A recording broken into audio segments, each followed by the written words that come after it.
ভাবখানা এমন যে আমি মক্কা বিজয় করছি। আপনারা কি মক্কা বিজয় করছেন যে সবাইকে গণমাফ করতে যাচ্ছেন? আবু সাঈদের কেসাস কবে হবে? আবু সাঈদের কেসাস কবে হবে এটা দেখার অপেক্ষায় আছি আমি। মুগ্ধদের কেসাসটা কবে হয় সেটা দেখার অপেক্ষায় আছি আমি। তাদের সময় মাঠে যারা ছিল, যারা নির্দেশ দিয়েছে, যারা পিছনে ছিল, যারা পর্দার আড়ালে ছিল, তাদের কি হয় পরিণতি শেষ পর্যন্ত, এটা আমরা দেখার অপেক্ষায় আছি। তবে আমাদের আশঙ্কা যে আপনারা আইনের ফাঁকফোকর দিয়ে এদেরকে অনেককেই বের করে দিবেন। এটা আমাদের মানে এটা আশঙ্কার জায়গা। এই অবস্থা যদি হয় তাহলে শহীদদের সাথে গাদ্দারি হয়ে যাবে। এত বেশি ভালো হইতে হয় না সবসময়, এত বেশি না।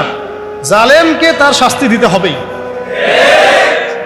আইনের একদম সুশাসন নিশ্চিত করতে হবে।